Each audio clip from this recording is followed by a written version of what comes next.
I know that I've said I won't respond to Footsoldier anymore, but I just watched some of his video on Name the Trait, and it's the cringiest thing ever.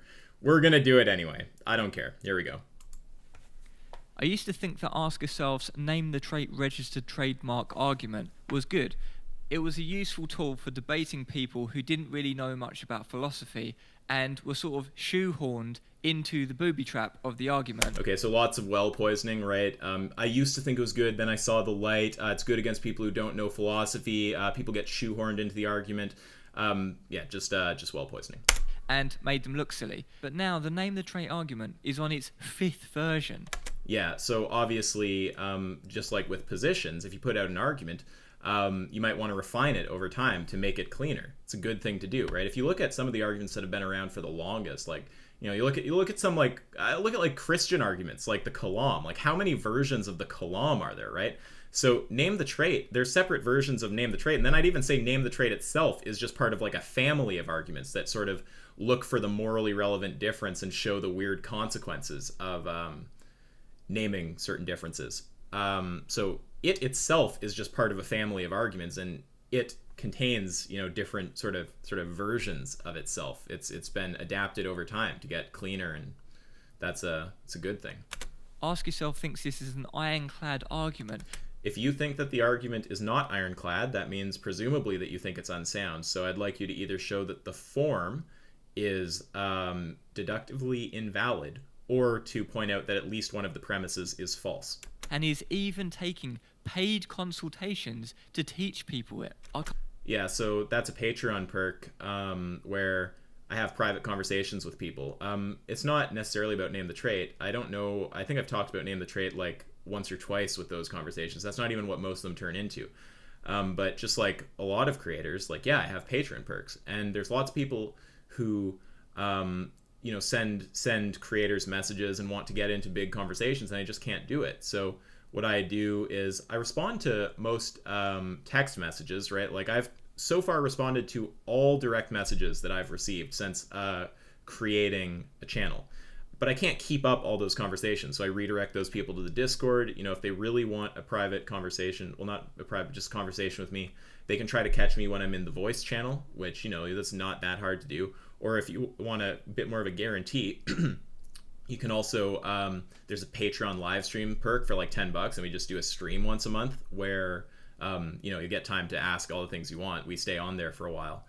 And then I also have this perk for people who like really want to get in depth on something, right? Because it's not always worth my time to take a bunch of time out of my day to like sit there with one person going through all of their specific questions, right? But I don't mind doing it. So I make a perk, right? I don't know what else to say. It's just a perk. Can't help but notice that this whole name the trait thing is starting to become a bit of an embarrassment for the online vegan community. Right, so that's just embarrassment's not obviously any kind of argument. That's just like him ascribing some like value to it. There's plenty of ways to persuasively promote vegan. Maybe I shouldn't say a value. That's just him like saying the argument makes him feel a certain way, basically. But this one's starting to get a bit tired. Tired, right? That's just like, again, this is just him just articulating like his basically just his feelings about the argument, right? Which I don't particularly care about Footsoldier's feelings generally, but certainly not with respect to Name the Trait. Let's begin by understanding what Name the Trait actually is. So for anyone who doesn't know, before I had the audacity to disagree with Ask Yourself. Right, so just keep in mind how dishonest Footsoldier is, right? So he frames it like I don't like him because he disagreed with me. As, anyone who's watched much of my content or spent time in my Discord would know, I talk to people who disagree with me all the time. I mean, I don't get mad at someone for disagreeing. I perceive Footsoldier to be a very dishonest person. So if you want my account of why I don't like him, it's because he's a dishonest person.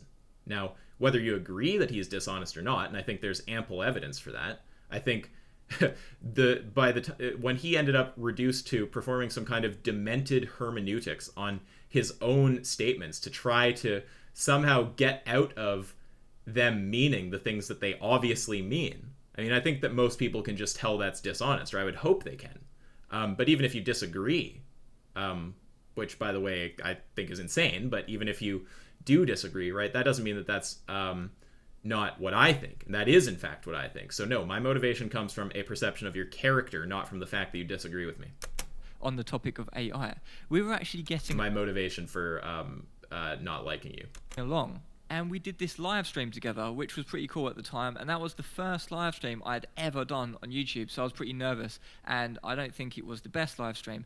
But in that live stream, I talked to him for a while. And he said this in his own words to describe name the trait. It's kind of like a combination of marginal cases argument and the golden rule. Yeah, so I don't know exactly what I was thinking there. So it's like marginal cases. They're in the same family for sure. And then I don't know what I meant when I said it's like the golden rule. I might have meant that it causes people to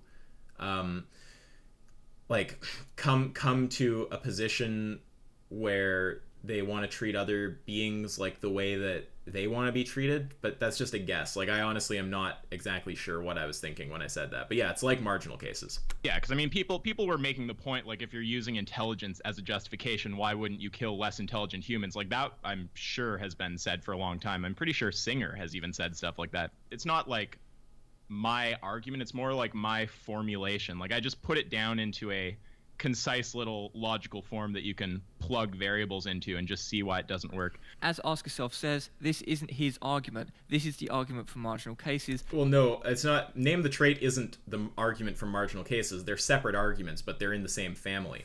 So, here, let's see.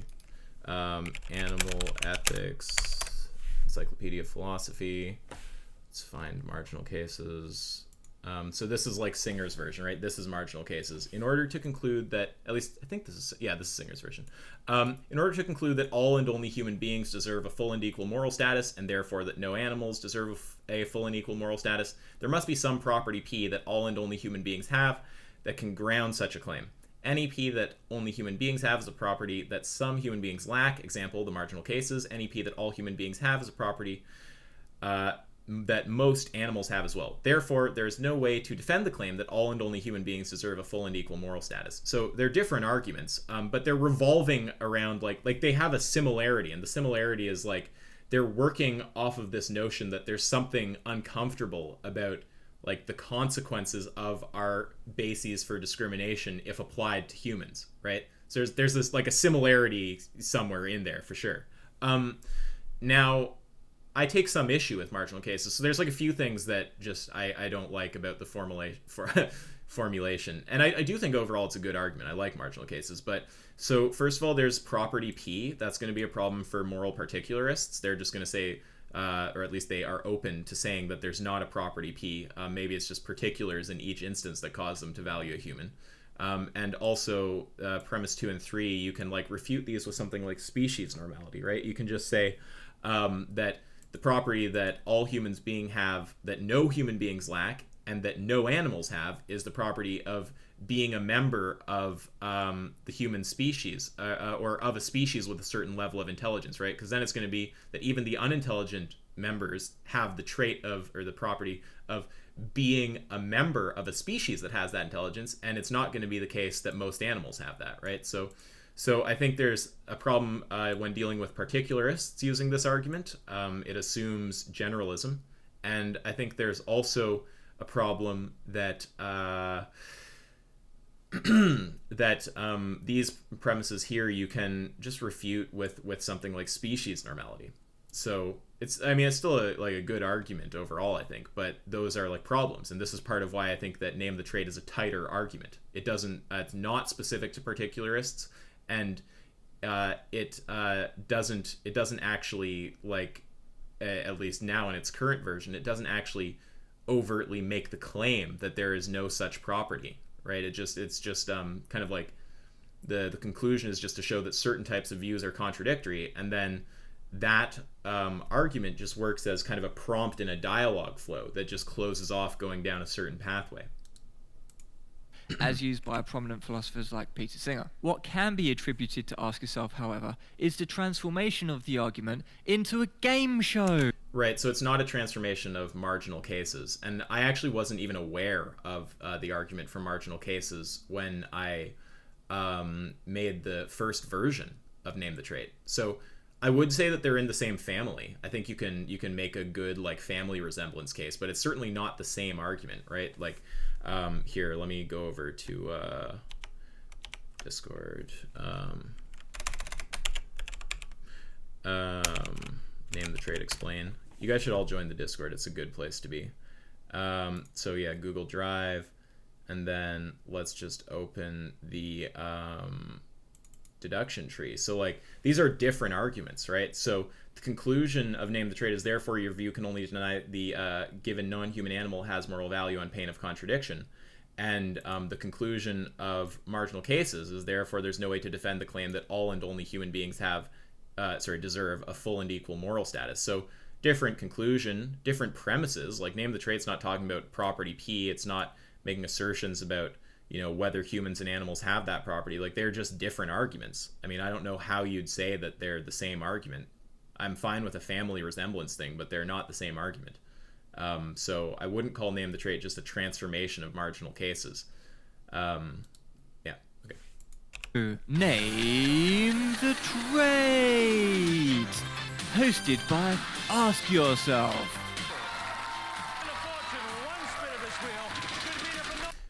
I'll never understand it. It might just be because I'm not stupid, but like, can someone just explain to me why people find Footsoldier funny? It's a mystery to me. Like, I'm just thinking of like what kind of person would sit here and laugh at this. But, you know, maybe I just the mind of a Footsoldier fan is like a black box. Stunning Japanese sports car, plus the big wheel jackpot of £10,000. Yes, we're talking about the cash. All you have to do is answer this one question. What is it that's true of an animal that, if true of a human, would justify stabbing them to death for a hamburger?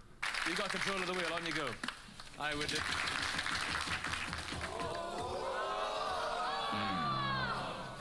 Never mind. But despite the entertainment factor of the Name the Trait game show, it's sort of like one of those claw machines that are fixed so you can never get the toy out of it because it just doesn't grip hard enough. Well, some of the toys are actually tied down. You can try and name the trait as much as you want, but there isn't a trait. That's the whole point of the argument.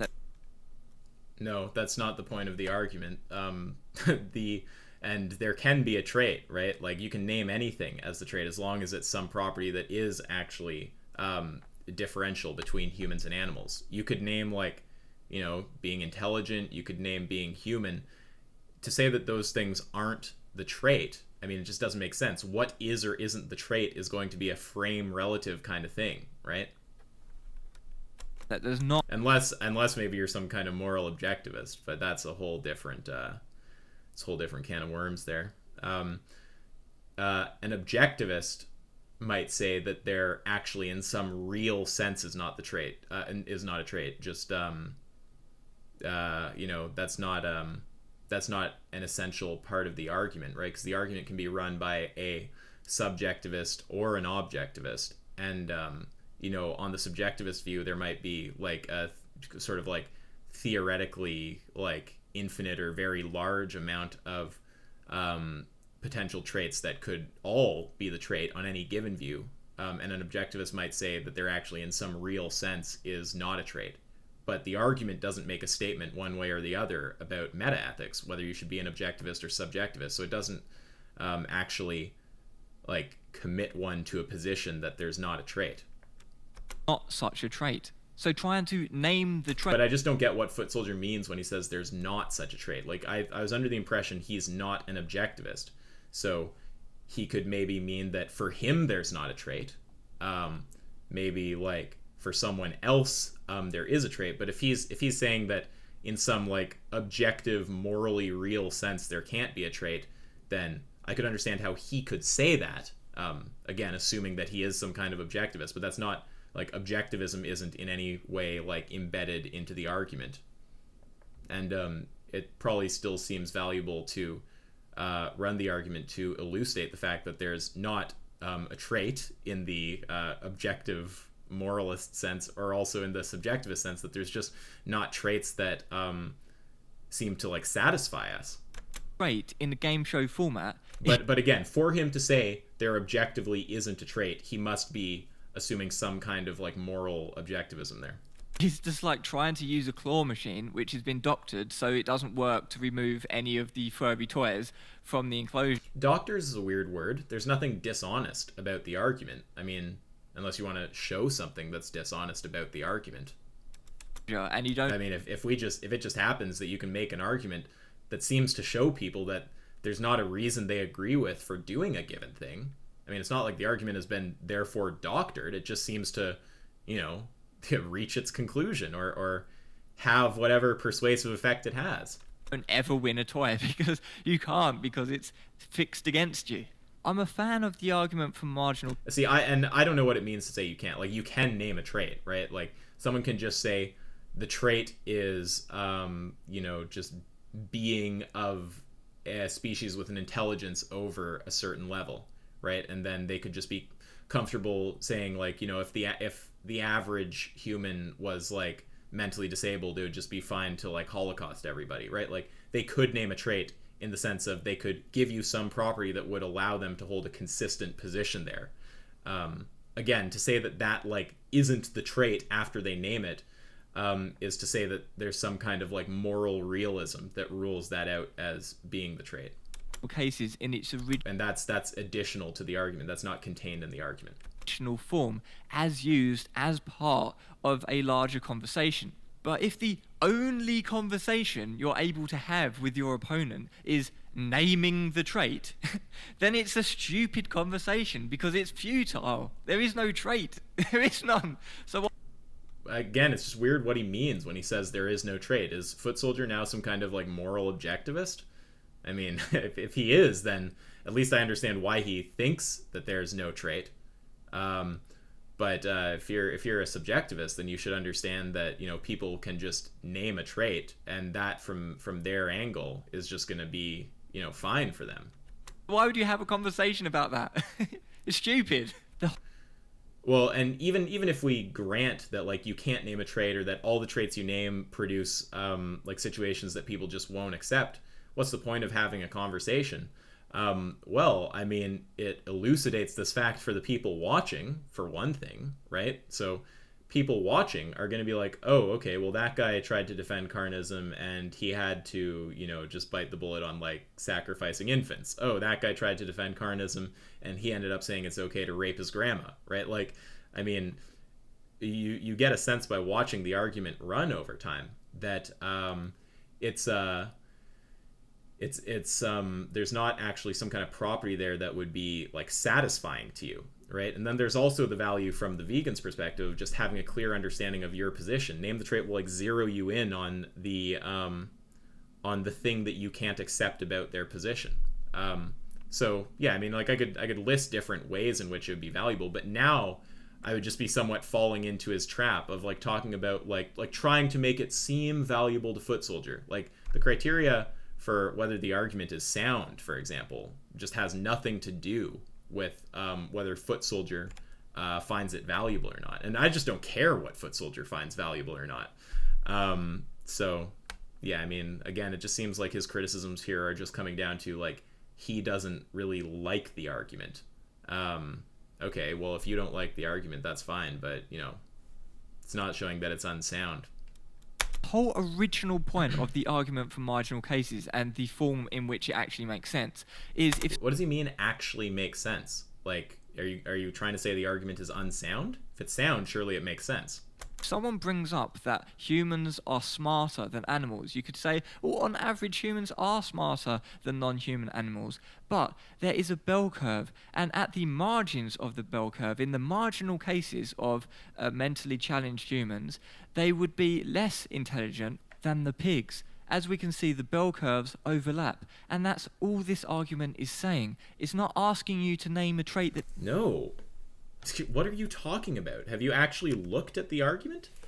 So the argument is not just saying... What did he say that the argument is saying? Well, let me just replay that. Overlap, and that's less intelligent than the pigs. As we can see, the bell curves overlap, and that's all this argument is saying. So no, the argument isn't just saying that the bell curves overlap, or that there's some like overlap between marginal humans and the animals that we kill, right? The argument's conclusion is there's no way to defend the claim that all and only human beings deserve a full and equal moral status. What you're talking about the overlap, if anything, is like expressed in the premises when you're talking about, P, by definition not covering all humans and covering some animals. But no, I mean, the conclusion of the argument is just not something about there being overlap. The conclusion is there's no way to defend the claim that all and only human beings deserve a full and equal moral status. So I don't know what you mean when you say that's all the argument is doing. Like, what an argument does is reach its conclusion, and that's not its conclusion. It's not asking you to name a trait that doesn't exist. Name the trait. The argument doesn't ask you to name a trait, and that doesn't exist. Again, is Footsoldier some kind of like moral objectivist? That's like, whether it exists or not, that's going to be like a separate question that's going to have to do with like your meta ethics, basically. So in fact, I won't repeat myself yet. That's not the point of the argument. The argument is just to demonstrate that the marginal cases of humans, or inversely animals if that was appropriate in a particular example, often intersect with one another. No. The point of the argument is to show that there is no way to defend the claim that all and only human beings deserve a full and equal moral status. What are you talking about? That's all the argument is saying. No. And it should be deployed... What the argument is saying is... its ultimate conclusion is just its conclusion. What it's saying is just its premises and its conclusion. In the context of a broader, more meaningful conversation, and not just as a... Well, that would be a bad criticism of name the trait, that so only marginal cases can be deployed in the context of a broader, more meaningful conversation. You could use name the trait in a broader conversation also. So that wouldn't be a criticism of name the trait. That would just be a criticism of a certain use of name the trait. Gotcha, one trick pony, a more meaningful conversation, and not just as a gotcha, one trick pony, this is the only thing that we can talk about. And okay, so a gotcha, name the trait doesn't have to be used as a gotcha. So gotcha-ness and use of name the trait are orthogonal, right? One trick pony, well, no, the person who deploys name the trait doesn't have to be a one trick pony. So one trick poniness and use of name the trait are orthogonal. And then what was the other? The only thing we can talk about. Well, no, someone may or may not be willing to talk to you about other things and maybe using name the trait. So willingness to talk about other things and use of name the trait are orthogonal. So those three poor criticisms right there. Everything else is irrelevant, like Ask Yourself likes to do in his debates. Well, I mean, yeah, this is like the question that I'm interested in, right? Like this is why this is like how I would articulate why I'm vegan. This is like the primary concern for me, right? Is like, I have all these ethics on the table for humans, and there just doesn't appear to be like, any reason that would satisfy me for not extending them to animals. And I think that showing what people's reasons are for not extending their ethics to animals, it reveals their system to be something that I would never align with, and that, I'm pretty sure if I'm anything like the average human, that most humans wouldn't align with. So, yeah, I mean, the fact that I focus on name the trait in the conversation, it's like, of course, I'm going to focus on the argument that I think is the strongest or most important to me. What's surprising about that? The name the trait registered trademark game show format has been turned into a dialogue tree, which the host of the game... I love how he says that while showing the deduction tree. It's just funny. Show deploys. Like, I mean, you'd think if you're saying the dialogue tree, you'd at least show the dialogue tree instead of the deduction tree. But it is Footsoldier we're dealing with here. With Dawkins' fundamentalist Christian style NPC, you can't say anything unless I'm going to ask you the question. Right, so this is just like him drawing an analogy between me and Darth, but he's not showing like why the way we're talking is analogous. He's just saying like, oh, look, they both like have a question and want an answer to their question and are therefore like unfair. Well, it's actually legitimate to want an answer to a question. And in any instance where Darth actually has asked a question and he's not asked the question to avoid something else, and then someone dodges his question, he is actually right to ask someone, to answer the question and not derail, right? That's just an appropriate thing to do. Now, if you just don't like that, if you're just like, I don't like when you like make someone actually answer you, then like, okay, that's just you saying you don't like something, and I don't particularly care what you like or not. But yeah, in my view, it's just it's a completely legitimate thing to do, and I would also say it's legitimate for Darth to do it insofar as he's doing it when someone's actually avoiding his question. And what comes out of your mouth needs to answer my question, and I'm not going to ask any other questions apart from name the trait. And if you don't answer, well, I mean, it's an argument, and it's not just a question, so that's a slightly weird framing, but whatever. But yeah, I mean, there's a central argument that I use when I talk about veganism. I mean, what's wrong with that? answer my name the trait game show questions, you're either dishonest or a moron. Now that. I mean, technically there could be other categories than dishonest or moron, or you could be both. But yeah, I mean, I think that if I start asking the line of questioning and someone just like will not answer it, I mean, those are very likely explanations. Like they might be too stupid to understand that they're being asked a question, or it's possible that they're just dishonest and they're just trying to avoid the question, right? I mean, I understand that you're like trying to be all friendly or something, and you're like, oh, it's so mean that Ask Yourself would say that people are like dishonest or stupid. It's like, okay, well, you know, there are people who are dishonest and stupid. Footsoldier. That's an introduction to what name the trait has become and what name the trait is. Now let's look in a more formal way why name the trait version 5 Footsoldier is going to get formal. This should be truly great. is complete horseshit. Name a yellow fruit. Horse shit. Okay, so if now horse shit is to me not a meaningful criticism of an argument. I take that to mean that he thinks the argument is unsound. Now, if the argument is unsound, he should be able to show either that the argument is deductively invalid and or that it contains at least one false premise. Fruit. Orange. Firstly, the way it's written, the redundancy just pisses me off. So although that's The redundancy? It's a modus ponens. P implies Q, P therefore Q. Yeah, any modus ponens is going to have two instances of P and two instances of Q. It's just what a modus ponens is. I'm sorry that modus ponens triggers you.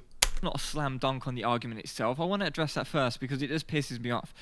So, Ask Yourself is trying to put the argument from marginal cases into a modus ponens. Well, it's not, I mean, we've been through this. It's not the argument for marginal cases. They are clearly distinct arguments with distinct conclusions and distinct premises. I'm fine with you saying there's a family resemblance, but they're not the same argument. So I think that that's just a strange thing for you to say. I think it's wrong.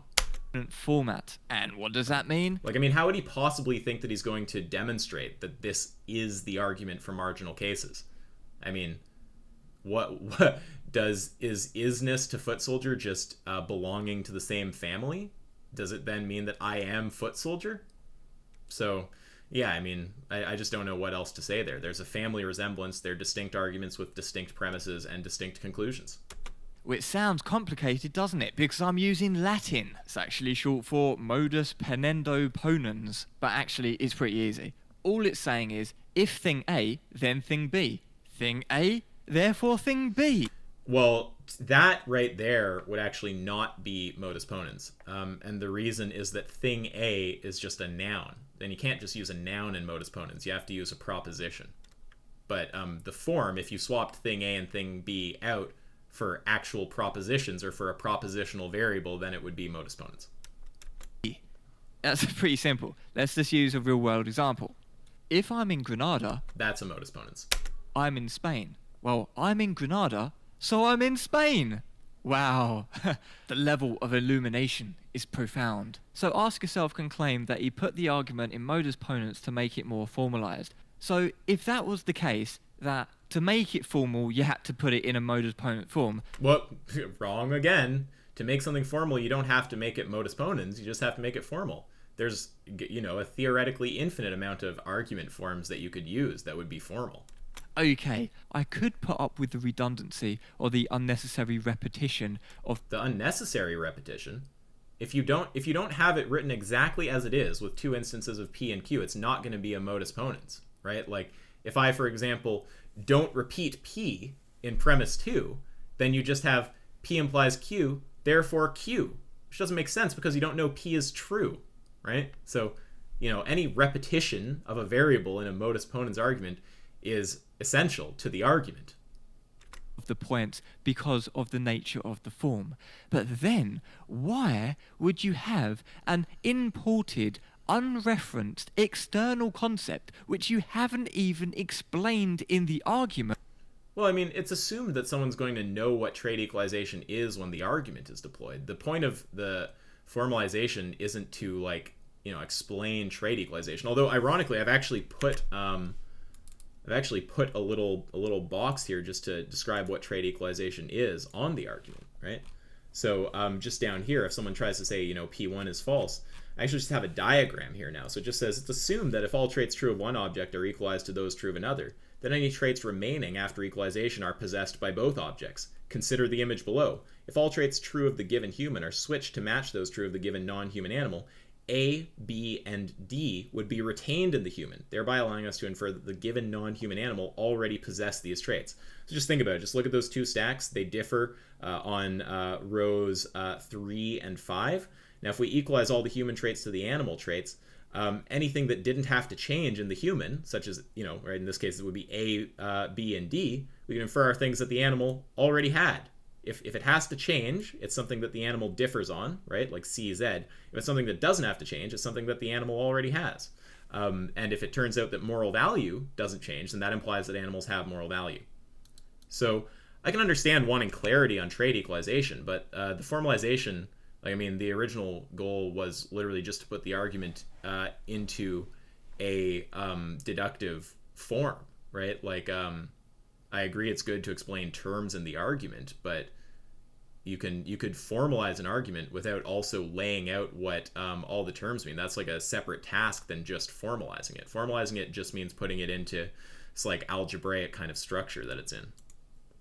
That is the concept of trait equalization, which actually doesn't make any sense in itself, but it's... This will be great, by the way, guys. You're gonna love his explanation of why trait equalization doesn't make sense. Not even explained. It's simply just written.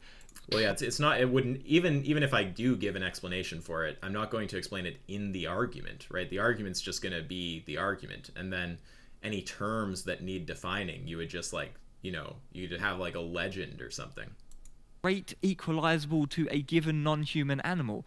What does that mean if you're reading this for the first time? You haven't explained that as part of the argument. You've simply just imported it out of nowhere. So if now, I do have to say, although it's always, of course, good to have explanations of any terms in your argument, I do think it's pretty obvious what trait equalization means. It's equalizing the traits, but yeah, sure, it's good to define out the terms in your argument. This was the formalized version. It's not that formal if you've included well, it literally is formal. Random bollocks that you've imported from elsewhere. Random bollocks. I'd love the explanation of why it's bollocks.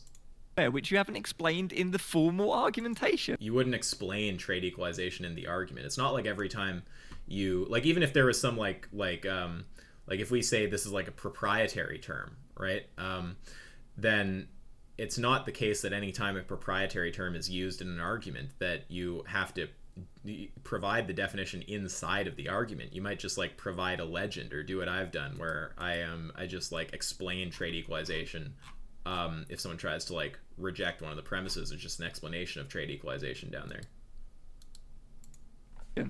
On that grounds, the argument isn't sound because premise 1 is invalid. Now there's the kind of statement you're only going to hear from Footsoldier. So the argument isn't sound because premise 1 is invalid. So there's a category error, right? It's not the case that a premise is something that's capable of being deductively valid or invalid. An argument is capable of being deductively valid or invalid, right? So saying that one of the premises isn't valid, I don't even know what you think you're saying when you say that. That's just not a coherent statement. If the premise is false, then I'd like an explanation of why it's false. Now you've said that because the premise is invalid, which again is just incoherent, that the argument is unsound. Well, no, the argument is unsound if either the argument is invalid, which you haven't shown, and I'm sure, I mean, maybe I shouldn't be sure, but hopefully you understand modus ponens is valid. It's unsound if the argument is invalid or if at least one of the premises is false. Now, if you think this premise is false, I'd like you to explain why it's false, right? You need to give an actual criticism, not just apply a word incorrectly to the argument and then say, therefore, it's unsound. If it's unsound, either the form is deductively invalid or one at minimum of the premises is false. But let's stillman the argument and not just say it's invalid because it's not. I do think it's really funny when someone says something wrong and then starts like building on their own error. They're like, no, clearly this argument is unsound because the first premise is invalid, whatever the fuck that means. Now let's steelman the argument. It's like, yeah, it's just kind of cringy when like your starting point was just you making a category error and just like completely noob level logic failing. Not explaining what the fuck it's on about. Let's stillman it and actually understand what the concept of trait equalization actually is. Name an animal with 3 letters in its name. You said frog. Our survey said 0. This is Isaac's official explanation of trait equalization. The circles represent objects, and the colored bars represent traits possessed by the objects. As you can see, these two objects are different. Now, if we equalize all of the traits of object 1 with object 2, you'll see that object 1 ends up with all of object 2's traits. How could it be that we change all of the traits of one object to match those of another, yet some trait remains unchanged? That's right, the mascara snake. However, let's have a look at this in more detail. The two objects on the screen, object 1 and object 2, have now been trait equalized to be identical. So let's go along with this depiction that all of the traits are the same because the colors represent the traits and the colors are all the same, and now they're perfectly the same, they're literally identical. Well, then we have the same object. Object 1, if you accept the identity of indiscernibles, which is why I no longer describe this argument by saying that once you've equalized all the traits, they're the same object, right? You just don't even have to make that claim in the argument. So name the trait doesn't make a statement about whether once all the traits are equalized, the objects are identical or not, right? You could run the argument on someone who accepts or rejects the identity of indiscernibles. All the argument runs off is that once you've equalized all the traits, you've equalized all the traits, and so then they can't differ with respect to some trait like moral value. is the same as object 2, because if you equalized every single trait about it, right, everything, then it would be the same object. So let's look at If you accept the identity of indiscernibles, which the argument doesn't make a statement about. this again. It starts off a separate object. So object 1 is object 1, and object 2 is object 2. They're different objects. But what happens? They get trait equalized, which means that they become identical. So If you accept the identity of indiscernibles, which the argument doesn't make a statement about. now object 1 is object 2. If you accept the identity of indiscernibles, which the argument doesn't make a statement about. So that breaches the law of identity. If you were going to say that it's let me think of how to say this. So he thinks that name the trait breaches the law of identity by stating that one object is actually two objects. Now that would be a violation of the law of identity, but that statement is not actually embedded anywhere in the argument, right? So the argument just doesn't make a statement about whether the identity of indiscernibles holds or not. All it says is that they're equalized with respect to their traits. Now you in your mind could conceptualize it at that point as one object or two objects, right? I mean, it's not really meaningful to me whether you accept the identity of indiscernibles or not.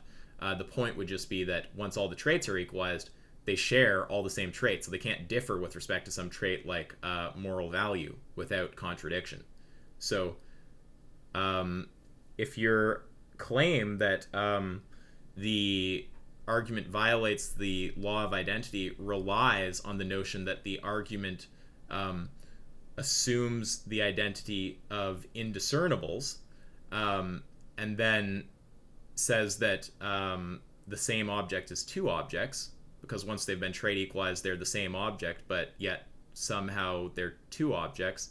That's just not stated in the argument, right? It's nowhere said that once all the traits are equalized, you've actually got the same object. Now, for me, I actually think the identity of indiscernibles is true. I mean, I don't think that it makes much sense to say that they wouldn't be the same object if they have been rendered identical in all their traits. But again, the argument just doesn't make a statement about that. So any critique that's based on an assumption that the argument takes a stand on the identity of indiscernibles is just going to be wrong, right? Because the argument doesn't take a stand on the identity of indiscernibles. I hope that's going to be clear enough for everyone. I'm wondering if I should go into more detail. I think that'll probably be clear enough. You can't just have one object become another different object and be the same, because you can't do, like, A can't just become B and then A is B but A no longer exists, or A is somehow, it still exists but it's B now, but B exists separately. Yeah, so I think that he thinks that he seems to think that, like, you've got, at the end of the trait equalization process, you have two identical objects that's it right there, two identical objects, and that's going to violate the law of identity, because if they actually have the same identity, they're just one object, right? But that just, again, relies on the assumption that the argument makes some kind of statement about the identity of indiscernibles, that once the traits are equalized, they are or are not the same object. And the argument just doesn't make a statement about that. So you can run this argument on someone who accepts or rejects the identity of indiscernibles. But so again, if your criticism, which it is based on the notion that the argument takes some kind of stand on the identity of indiscernibles, then that would just be wrong. The same as it breaches the law of identity. It doesn't make any sense. Well, no, the argument doesn't at any point say that one object is two objects or something like this, right?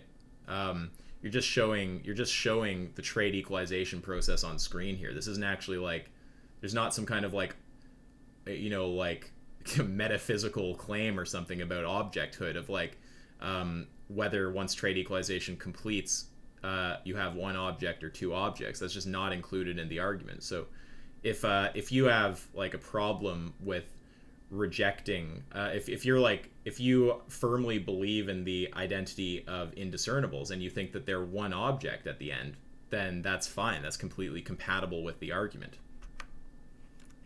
Recently, it seems that Isaac took note of this, and he was like, oh, well, you don't have to make them identical. You can just equalize some of the traits and not all of the traits. No, that would be false. So I removed the wording of that I would use sometimes about once you've equalized all the traits, they're the same object, like months and months ago. But when you say that, just because I think that gives people the impression that the argument assumes the identity of indiscernibles, which it doesn't. But when you say that I have now come to some position that we're not equalizing all the traits, we're just equalizing some of the traits, that's just wrong, right? Like, no, you're equalizing all of the traits.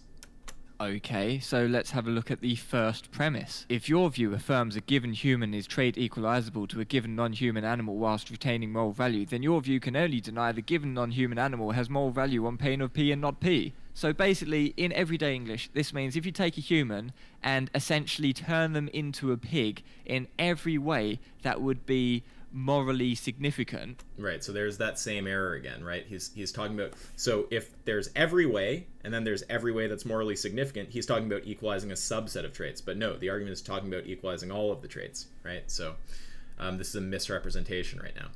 Right, so if you say intelligent, well, you turn the human's intelligence into that of a pig. If you say anything else, you just turn that into the same as a pig, right?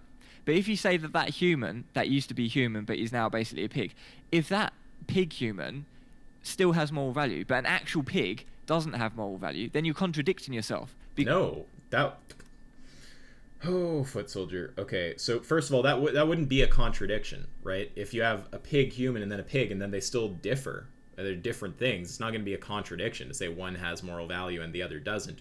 And the other problem is that you think that what the argument is doing is reducing a human to a pig human and then comparing a pig human to a pig and saying, oh, well, like, if one has value, the other should. No, what the argument is saying is you take the total set of traits true of both beings and you equalize them, and then if you equalize all of them and moral value remains, that's going to mean that both beings have moral value, because it can't be that you equalize all the traits and they differ with respect to some trait. So this is just a misrepresentation of the argument here. I love how he said, let's explore what name the trait actually says, and now he's at the point of just completely misrepresenting the argument. It's great. Because the human's now basically a pig. And I'm waiting for the acknowledgement, which I doubt will be forthcoming. He might do it now just because I reverse psychologied him, but I don't know if he's actually going to acknowledge that this is a misrepresentation or not, right? So we're not talking about equalizing a subset of the traits. We're talking about equalizing all of the traits. In that hypothetical, you're equalizing every single trait. So it's not a subset. So this like subset equalization thing is just a straw man. It's not what name the trait is talking about. I hope that we'll get a public retraction on that from good old Footsoldier. Difference. Let's bet. Will he be dishonest? What do you guys think? Between like a man pig and an actual pig, right? And this is problematic because if you normalize all of the traits like we just did in Veganimation's diagram there, where all the colors change to be the same thing. If we turn the human into a pig, like literally a human gets turned into a pig, then it's no longer a human, it's a pig, because we've just turned him into a bloody pig, right? So then, okay, well, no, it's got the same value as a pig because the human's now a pig, right? Obviously, because you just turned him into a pig, right? But if he doesn't, or he or her, this human that you're turning into a pig, if you only turn them sort of half into a pig, right? Which is like the straw man position. Well, then it's not a contradiction anymore because it's a half pig. Right, yeah, you're not going to be able to say, like, the contradiction basically comes from saying, like if you've equalized all the traits, they can't differ with respect to some traits. Saying that they've all been equalized and they haven't all been equalized, that's a contradiction. Or if you get this implication that animals have moral value, which is going to be implied if you equalize all the traits and humans, the being that began as a human retains moral value, then saying animals lack moral value, that's just going to amount to animals have moral value and not animals have moral value. So that's where the contradiction is going to come from. So, yeah, if you're talking about equalizing a subset of traits, you wouldn't be able to say that there's some kind of contradiction there, because if you haven't equalized all the traits, then moral value can be among the things that hasn't been equalized, right? So that like subset equalization thing is a straw man. Pig human. So it's like, okay, well, they're sort of like half human. So, yeah, I'd give them sort of the benefit of the doubt and just give them the same consideration as human, right? So either way doesn't work. So either it breaches the law of identity, or it's basically just turns it into a pig. So you're just like, okay, whatever, it's just the same as a pig. Or if it's this like sort of half. I'm not sure how does it break the law of identity? So if you equalize all of the traits, oh yeah, he thinks that if you equalize all the traits, then you're saying that there's two objects with that are the same. Which that's only going to be true, I guess, if the argument assumes the identity of indiscernibles is false, right? Because then you'd be saying you can equalize all the traits and they're different objects. But the argument doesn't make a statement about the identity of indiscernibles. It just says that all the traits are equal, right? So it wouldn't, if your criticism is to say that the argument says once all the traits are equalized, you still have two different beings. So it's claiming that there's two identical things, and that's breaking the law of identity. That's just based on the false notion that the argument states that you've got two separate objects after trait equalization, right? The argument doesn't make a statement there. It just says that the traits have been equalized. Then on the other hand, you're right that the argument wouldn't work if it was just talking about a subset, equalizing a subset of traits, but that's just a straw man of the argument. So no, it's not the subset equalization, it is the full trait equalization, and no, there's not a violation of the law of identity, because a statement about the identity of indiscernibles, which is what you're going off when you build your case that there's a violation of the law of identity, is just not anywhere in the argument. It's perfectly compatible with the argument to view the trait equalization process as something that just produces one entity at the end, right? If two objects are equalized in all their properties, and on your view that makes them the same thing, it's totally fine. It's compatible with the argument. Breaches the law of identity, or it's basically just turns it into a pig. So you're just like, okay, whatever, it's just the same as a pig. Or if it's this like sort of halfway point and it's not quite turning them all the way into a pig, well, then it's still sort of a human in there. So then people are going to value it the same as you value a human who just had like hoofs and who was like not as intelligent intelligent as the average. So it sort of just fails, like in both regards. Well, no, the straw man fails, and that's just because it's like a, it's not my position, so it doesn't make sense.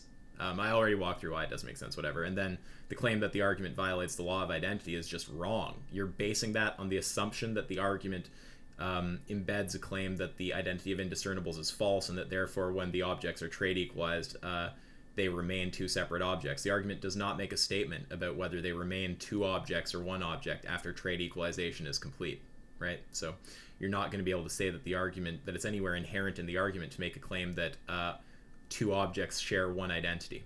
So yeah, the subset equalization thing is a straw man, and the normal equalization, which is what we're always talking about, you're wrong when you say that I've changed to talking about subset equalization. I've never done any such thing. The standard equalization does not produce a violation of the law of identity because the argument does not make any statement about the identity of indiscernibles, which is required for you to reach this claim that there's a violation of the law of identity.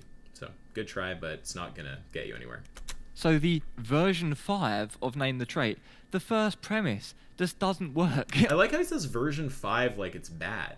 I mean, I think I made this point earlier, but think of how many like versions of like the Kalam there are, right? It's like, making different versions of an argument and just trying to refine it and make it more and more precise. Like, this is a good thing. It's not a bad thing. I don't know why he says like version 5. It's like, yeah, like maybe there'll be a version 6. Maybe I'll eventually spot something about how it's formulated right now that could be made better, and then I'll just make another, right? It's gonna be it's just what you should do. If there's something you want to be good, it doesn't matter if it's an argument, it doesn't matter if it's like, maybe your skill at something in real life, you just hone it over time.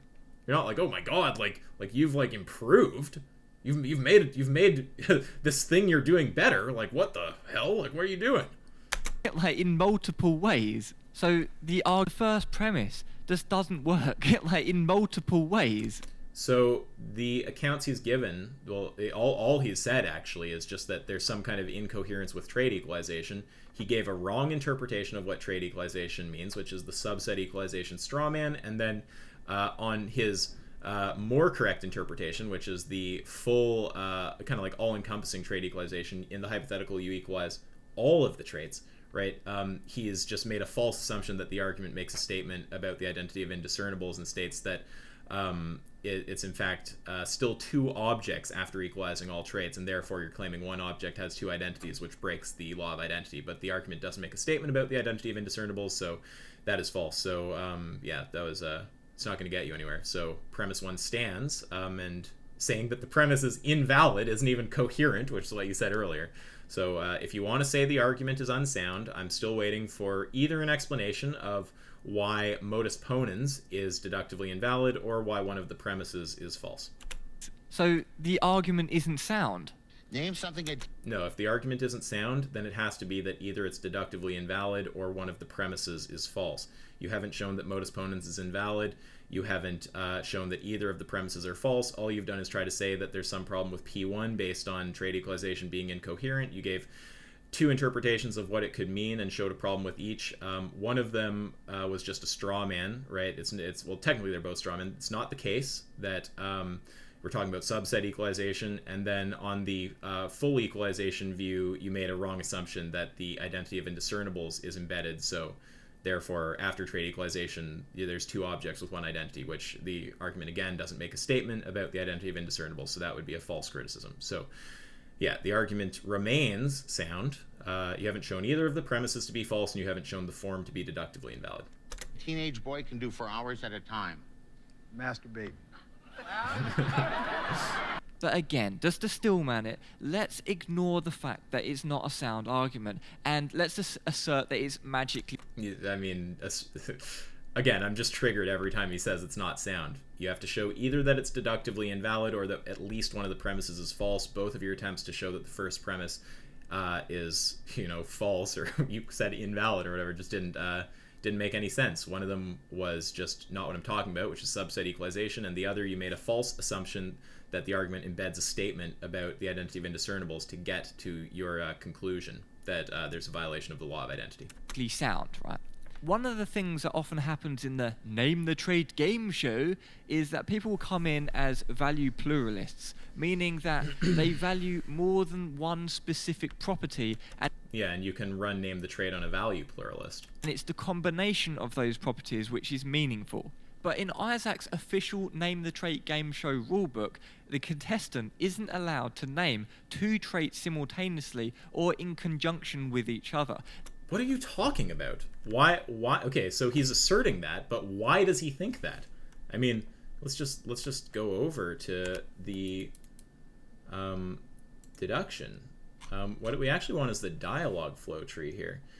So trait equalizable, this in no way, there's nothing about the deduction here that's going to imply you have to just name a single trait, right? There could be like, you know, it could be that the traits that it could be that there's more than one trait that stop moral value from being retained during equalization, right? It could be that either one or the other, once equalized, would cause a value loss, or that the value loss only occurs once both are equalized. So yeah, that's strange. And then let's go over to the dialogue flow. In the dialogue flow, when we're actually running through the argument, right? Yeah, so on your current view, if all traits true of a given human who has moral value, yada yada, trait equalization. So trait equalization, that term doesn't imply anything about, you know, there has to be a single trait that stops value from being retained during equalization. It could be due to multiple traits. And then anywhere where we talk about trait, it's actually, there's literally the plural is just like you have the optional S right there, right? So, I mean, I don't know what you're on about. That's like a level 0 criticism of Name the Trait. That's like the kind of stuff that people would say like way back in the day, like, oh, why does it have to be a single trait? Well, you know, it doesn't. They have to be independent, separate traits. So no, what are ones? But in conjunction with each other, they have to be independent, separate traits. Okay, I just want to make sure I was following him. No, they don't. It could be that the value is lost once like two given traits are both equalized out, or either or, like one or the other, right? So that's just wrong. That's just another false understanding of the argument. So if someone comes in and says, I value cognitive complexity and humanity, they're my two traits in conjunction with each other. Then what you do is you stack, right? So you would just take the two of those and stack them together. Then this is against the Name the Trait game show of... No, it's not. What are you talking about? And see, this is what I mean when I say Footsoldier just thinks really loosely about things and he's got like no precision of thought. Like, what he should have done is he should have actually looked at the argument and the dialogue flow, and he should have found somewhere in the wording that actually necessitates that we only be talking about one trait at a time. And then he'd actually be able to tie this criticism to something instead of him just asserting that this is the case, to which I can just say, no, it's not. And the argument even explicitly makes it... I almost said a tautology there. Explicitly makes it clear. You know, the argument is explicit that it can be multiple traits. So, yeah, bad criticism. Official rules. You're only allowed to name one thing. The official rules. I'd love to know where the official rules came from. Can't name two things in conjunction. Now, why does he think this? I don't personally think it's a good excuse to say cognitive complexity and humanity in conjunction, and they're the two things I value. I don't think that's a good excuse to kill animals. And obviously I'm a vegan, so I'm not defending eating. Yeah, I mean, look, if someone gives you two traits, they say, what is those? Cognitive complexity and humanity. Okay, so just get rid of the cognitive complexity first. So let's just go to, you know, a infant human, right? Let's just go to a baby that's not cognitively complex, at least not cognitively complex by a definition that you'd be able to say animals are.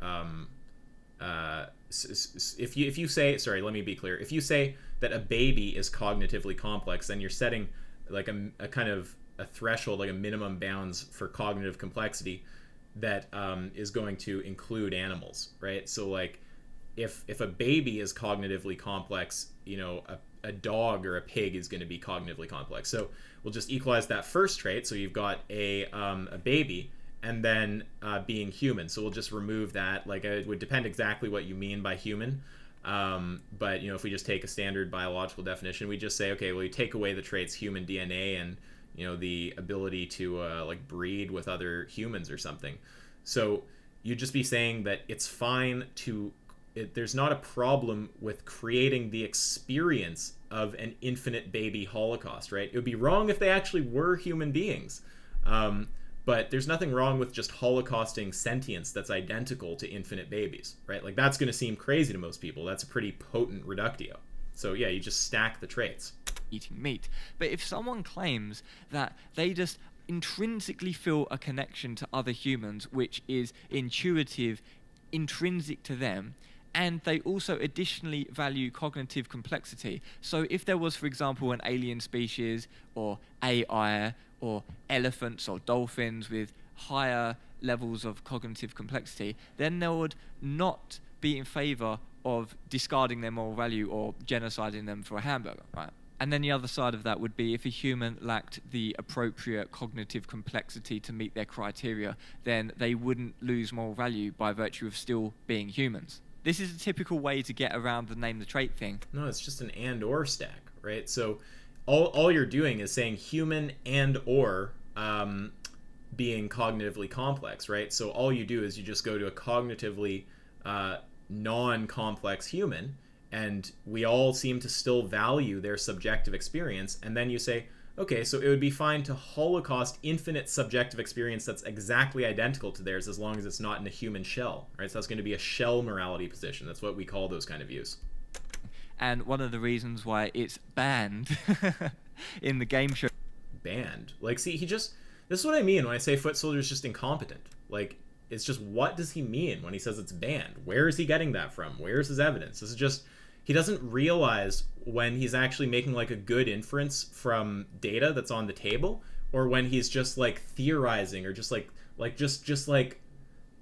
thinking it off in random directions without tying it back to actual concrete facts, right? So when he talks about the rules of the argument and what's not allowed, I just don't even know what the fuck, like, what is he talking about? Of course you can name multiple traits. And that's just such an old school criticism of the argument. I'm just amazed that anyone would actually still make it. It's like you're operating in like 2016 or something. Show format, and it's normally... I guess 2017 was when it got made, right? Dismissed along the lines of, if you haven't got end in the game show format, and it's normally dismissed along the lines of, if you haven't got one decent argument, then just bunching a whole load of rubbish arguments together isn't going to create a better overall argument.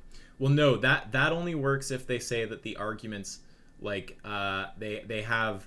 So, in fact, I don't even know if I want to go down that train of thought. There's an objection you can pose to someone. So I did this when I was debating I hypocrite.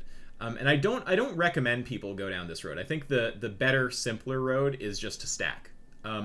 But if someone's saying, the whole is greater than the sum of its parts, then you can kind of pose this challenge to them of like, okay, well, I can name a selection of traits where the whole isn't greater than the sum of its parts, and you can name a selection where it is, and like what accounts for that? What is it that makes some combinations greater than the sum of its parts and some not?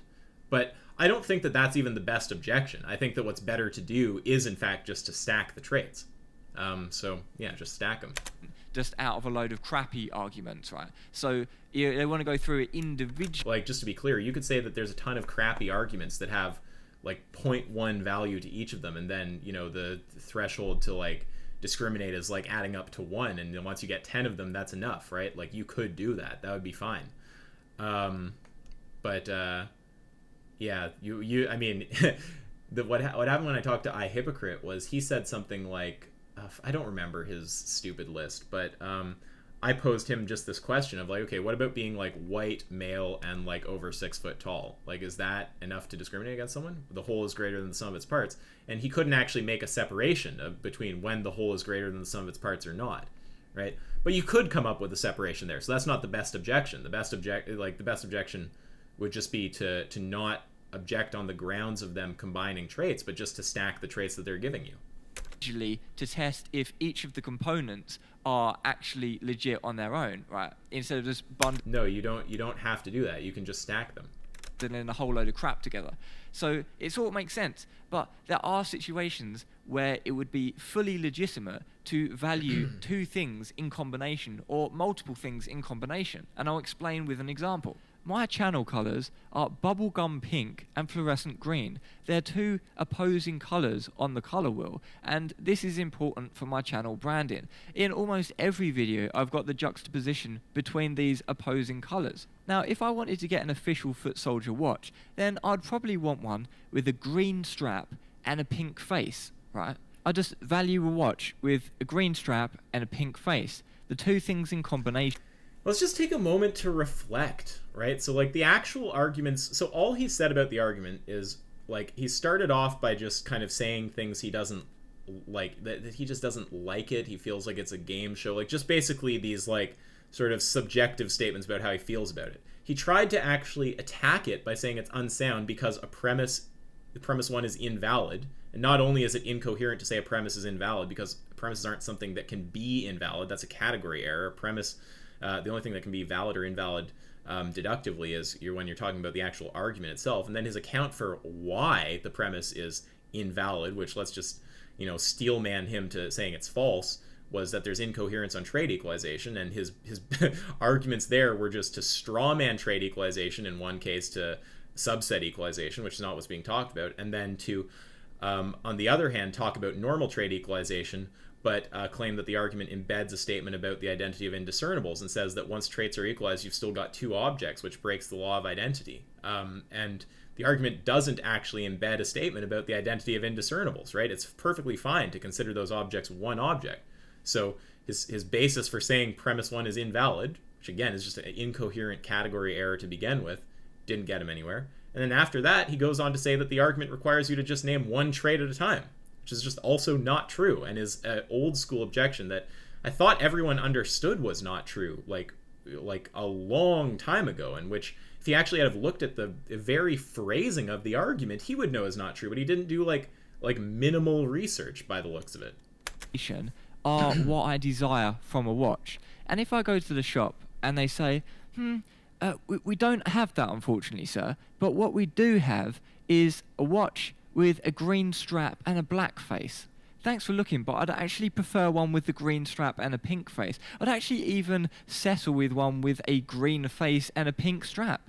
Who knows? But just the combination of pink and green is what I'm basically looking for. And another watch which isn't made up of the combination between pink and green is not what I'm looking for. I don't value that combination of colors in a watch, and I wouldn't want that watch. I don't value... this is just a nitpick. I think there might even have been a disanalogy between the initial criticism he made when he was talking about value pluralism and what he's saying now. Like, I thought the initial criticism was about like an and/or stack, where you say it's either being human or being cognitively complex. And now he's saying that it's about having both at once. So there's a difference there. You could say it's like trait A and trait B, or it's trait A and or trait B. So there's two different potential things you could be saying there. Such a watch that doesn't have the combination of pink and green which I'm looking for. So the sales assistant puts away the watch with the green strap and goes and looks in the storeroom to see if he can find one with a pink strap and a green face, or a green face and a pink strap. And he comes back and says, look, I've looked everywhere, I can't find this specific combination, but I did find one which has a pink face. I know you're looking for one with a green strap and a pink face, but sorry man, I can't get that. All I can do is get the pink face. So do you value this watch now? It's got a pink face. I say to him, I'm very sorry. Unfortunately, I am indeed looking for a watch. Yeah, so there is, I think, a disanalogy here. Initially, like, this is just, I think, him not like tracking the same topic all the way through and like losing what he's talking about. Like, but either way, initially he was talking about an and/or stack, human and/or being above a certain level of cognitive complexity. So if it has the cognitive complexity, it has value. If it has humanity, it has value. And if it has both, it has value. Now he's talking about an and stack, where it's got to have pink and green to be worth buying. It's not just enough to be pink or green. So yeah, there's I think there might have been a little either equivocation or a, like sliding into talking about an and stack from an and or stack. So just pointing out the distinction there, because I don't think he's pointing it out. Which is comprised of the combination pink and green, and if I can't get both of those colors simultaneously on the watch, then I wouldn't value buying such a watch. Hopefully I've explained this example in enough detail now, just to spell out in a really easy to understand way why having more than one value maybe sometimes is necessary and important, and sometimes having multiple values, you cannot just take the individual values and run through them individually. It's funny, like, I mean, I wonder if he actually realizes that I have multiple values. Like, I'm a threshold deontologist, right? So I care about consequences and I care about rights. When it's specifically the combination which you are valuing. Name part of the telephone. The bottom part.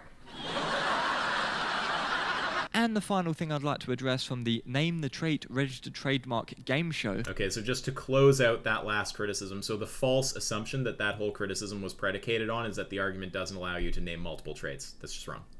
Is that when someone does name... And additionally, if he had even just read through the dialogue tree or the deduction tree and tried to actually find a basis in the language of the argument for making that assumption, he wouldn't have been able to. But he's just riffing in his head instead of actually making a clear, coherent criticism that he can tie back to the wording of the argument.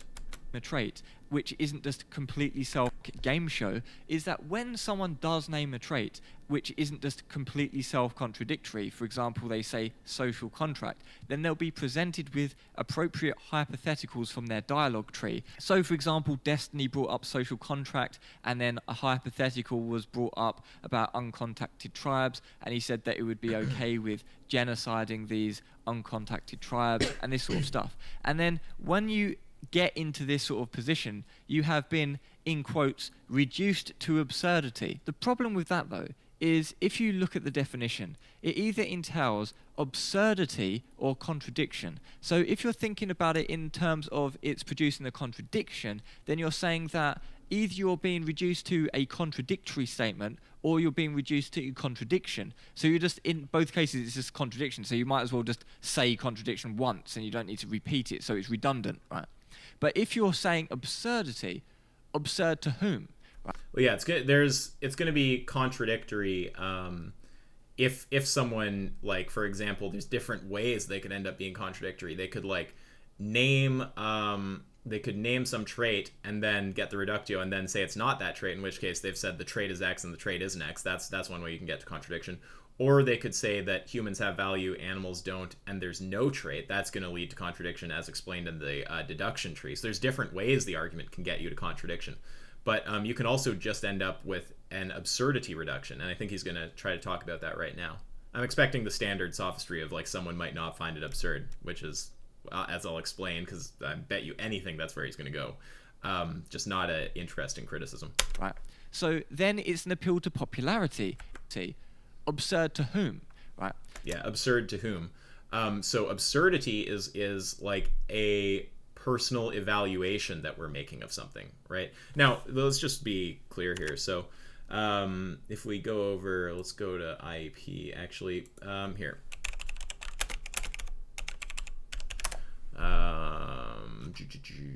Internet Encyclopedia of Philosophy.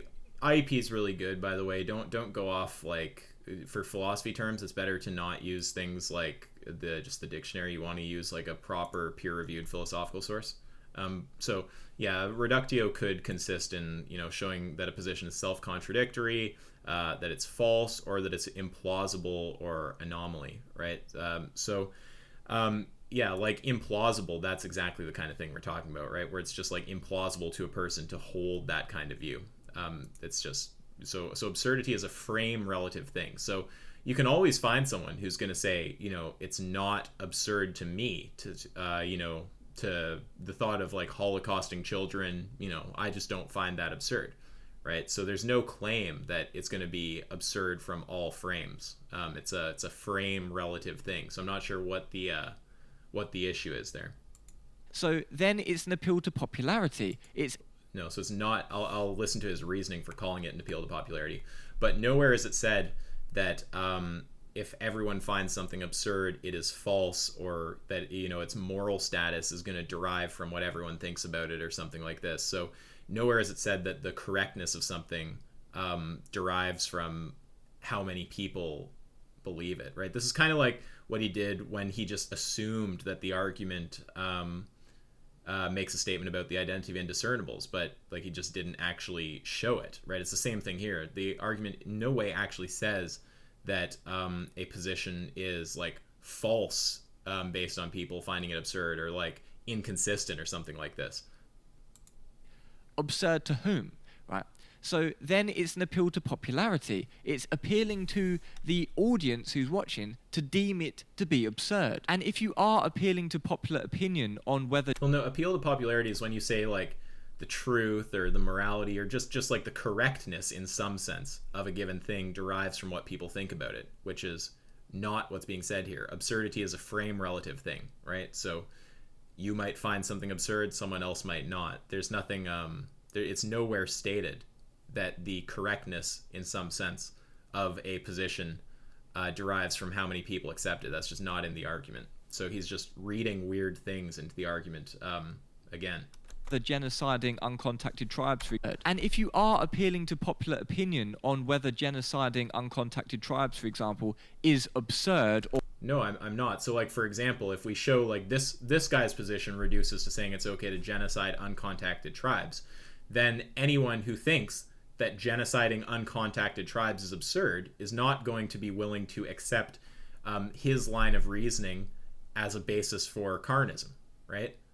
It's not somehow a claim that, like, therefore this argument is false or like incorrect because people find it absurd, right? You just have to think about what the purpose of a moral argument is. So this might make it more clear to you. So the basic problem here is just that he's assuming there's an appeal to popularity, and there isn't. It's nowhere said that something is correct because of how many people believe it. But also, it's just worth understanding what a moral argument is actually like going to be able to do, right? So in the context of morality, there's tons of consistent positions that we're not going to be willing to accept, right? Like, I should murder everything. That's a consistent position, but it's just like no one's going to accept a position like that, right? So with moral arguments, it's not always going to be the case that you're aiming to like show that something is logically contradictory, right? Like in an empirical debate or something, you're going to want to show that there's some kind of like logical error happening. With a moral argument, you ultimately you can do that, but you're trying to really show that you could also just as well show that the argument just has some kind of conclusion that people are just not going to be willing to accept, right?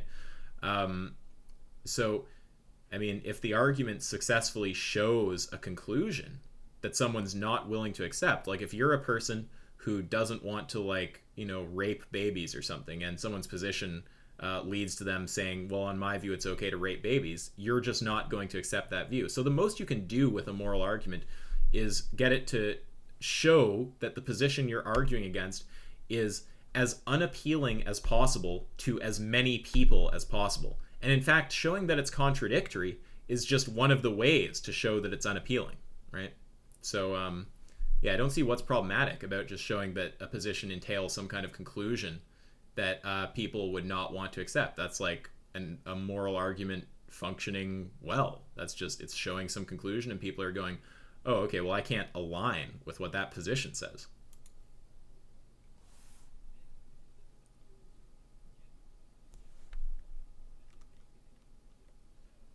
Right, so this is like just such a bad criticism. So he's saying name the trait as an appeal to popularity. If we accept the appeal to popularity, then we'd have to agree with arguments against veganism because it's not popular. Yeah, but that's just based on the false assumption that the argument is making an appeal to popularity. It's nowhere stated in the argument that a given position is correct in some respect, like factually or morally or whatever, because of how many people believe it, right? It's just not stated in the argument. That's you reading into the argument, just like you did with when you assume that the argument is making some kind of statement on the identity of indiscernibles in order to say that it violates the law of identity. So you want to, just for the record, if you want to try to critique an argument, you don't want to read into the argument Like, I mean, people who read into it in the same way as you or get led by you might agree with that, right? But like, you're not going to actually be able to show to a reasonable person who's going to look at the wording of the argument that there's some kind of problem with the argument if all you're doing is reading into it and you can't tie it back to the actual phrasing. So no, the argument does not make an appeal to popularity anywhere. And if you want to say it does, then just point me to where it says that a position is correct because of how many people accept it. So this is a this criticism here that appeals to popularity would also cut against veganism. It's true that appeals to popularity would cut against veganism, but it's no case against name the trait, because name the trait is not in any way appealing to popularity. And if you say it is, then you can provide some evidence. So that's three. The three actual logical criticisms he's made now are false. There was the emotional criticisms at the start. There was the claiming that the first premise is invalid, whatever the fuck that means. There was the error of saying that you can't name multiple traits, and now there's claiming that the argument is appealing to popularity. So these are just all false. So this is just a classic like Footsoldier video. It's just wrong on like just so many levels, just over and over again.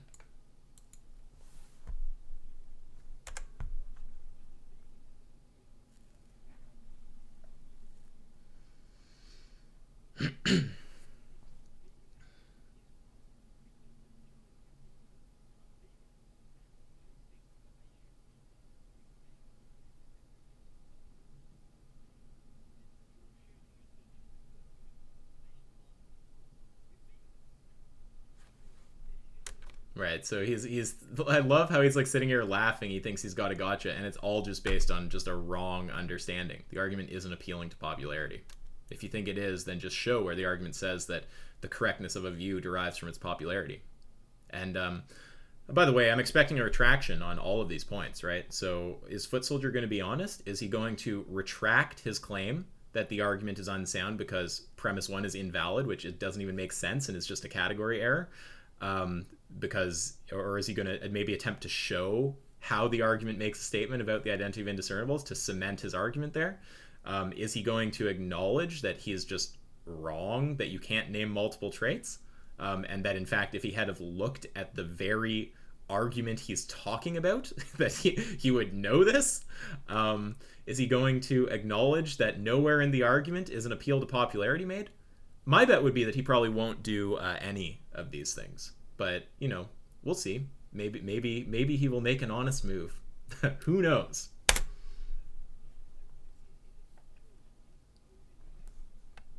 The irony is that Footsoldier just failed in so many ways.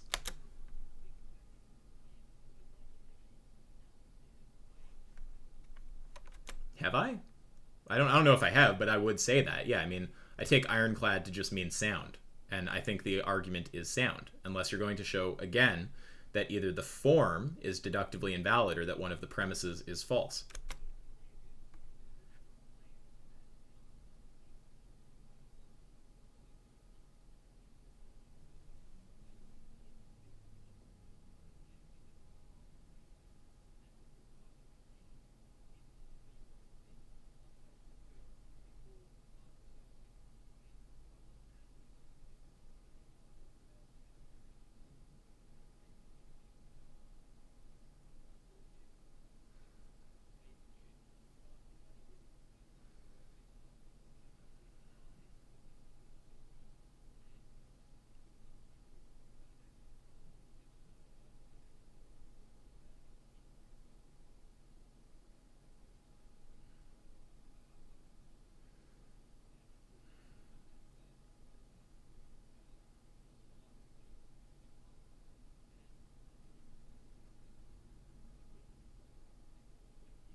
So this is just more of his like riffing emotionally about like just spinning narrative, telling story.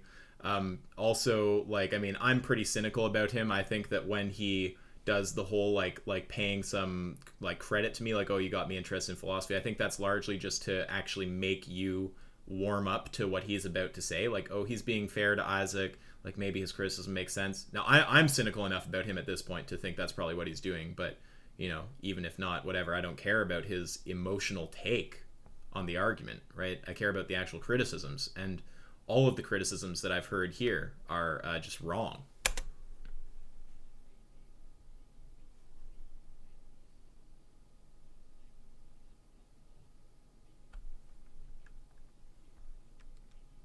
Well, that's just a straw man of my position. It's not that anyone must use it. I do think it's our best argument. You don't have to agree with me. I mean, we'd have to talk about how to quantify the goodness of an argument and all these kind of things, but I think it's a very stable, solid, easy to run argument, and I think it achieves its purpose very well. I think that it results in it showing that the positions carnists hold are just not the kind of positions that people are willing to accept. I mean, what more could a moral argument do than just show that the views of the people we're arguing against are as unpalatable as possible to as many people as possible? And if you're going to compare it to something like marginal cases, again, I would argue that it's actually tighter than marginal cases, because marginal cases, again, it assumes generalism with property P. You can reject premise 2 and 3 with species normality, right?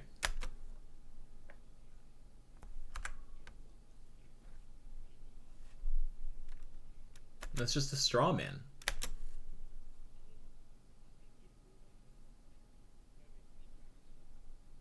More of Footsoldier's like emotional pontification.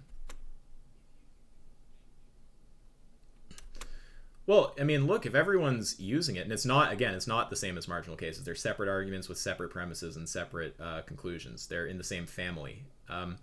Now, if it's caught on and a lot of people are using it, I mean, I think that means that people are seeing value in it. And if there is, in fact, value in it, then it should probably maintain that position by virtue of good function.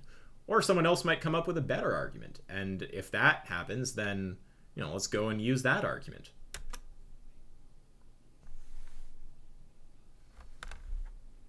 Don't you love how he talks about the original marginal cases argument without actually showing it?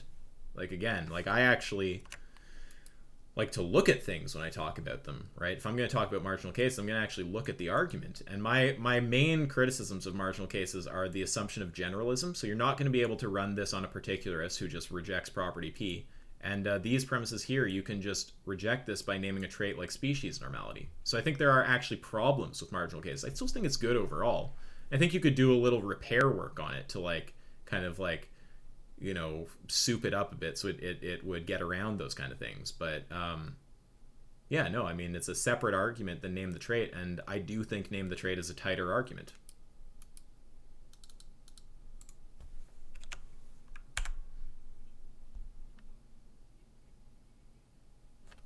You can use that in conversation, as if somehow you can't use name the trait in conversation. How is that a criticism of name the trait?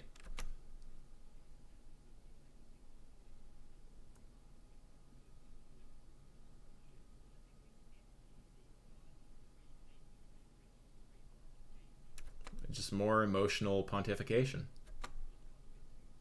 What does that even mean? Look, dude, arguments are just going to catch on to the extent that people like them. If you think you've got better arguments, put them out. And if people like them more than the arguments that I put out, then they'll go and use those arguments. All I'm doing is spreading an idea that I think makes sense, and that's totally fine. If people agree, then they agree. It must be used at all times. A straw man. This is just what he does, right? It's like either Footsoldier is making bad arguments, like that the argument is unsound because the first premise is invalid, which is a category error, and basing that on just a false interpretation of the argument, or claiming that you can't name multiple traits, which is also false, or that the argument appeals to popularity, which is also false. Either he's making these bad criticisms, which can just be easily shown to be wrong, or he's just emotionally pontificating. Why? Or he's making bad jokes. I mean, what value people see in his content is truly just, it's a mystery to me. I've said it before, but like the mind of a Footsoldier fan is just a black box to me. I just don't know what's going on there.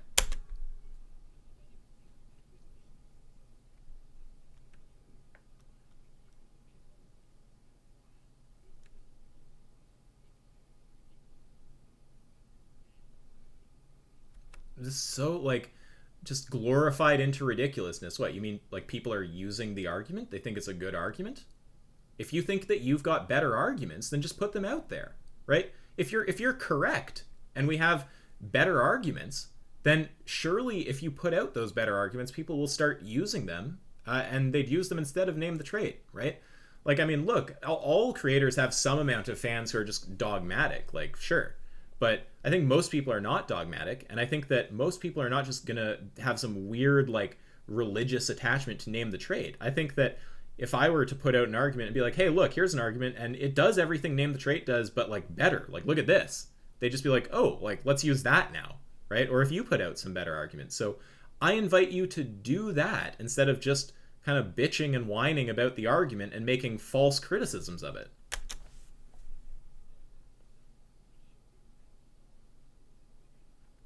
And again, like it doesn't make sense. Part of a broader discussion again, like use in part of a broader discussion, having a broader discussion and using name the trait is just orthogonal, right? Like you could be using name the trait in a narrow discussion or in a broad discussion. So it's not a criticism of name the trait. It's a criticism of like narrow discussion using name the trait.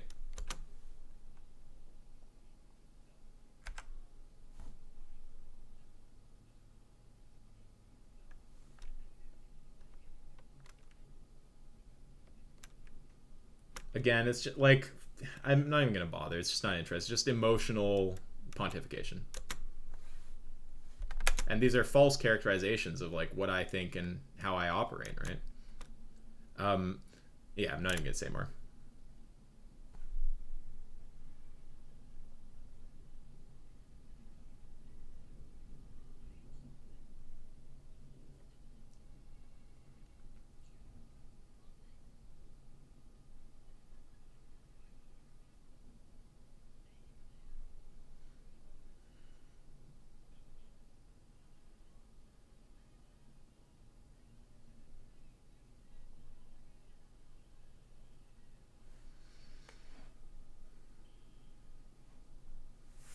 Okay. Oh God, Gavin McInnes. Okay. So, there you go. I'll just do a quick recap. So if Footsoldier's not emotionally pontificating, he's making bad arguments. His first argument was that name the trait is unsound because premise 1 is invalid. It's a category error to say that a premise is invalid. That doesn't even make sense. But his basis for saying that the premise is invalid, whatever the fuck that means, is that it violates the law of identity or doesn't reach contradiction because it's subset equalization. Now, the subset equalization thing is a straw man. That's not what the argument's talking about, and there's not a violation of the law of identity, and his basis for saying that was to assume that the argument makes a statement about the identity of indiscernibles, and therefore that when two objects are trait equalized, you in fact have two objects with the same identity, and the identity of indiscernibles is not embedded in the argument, so that would just be a false criticism.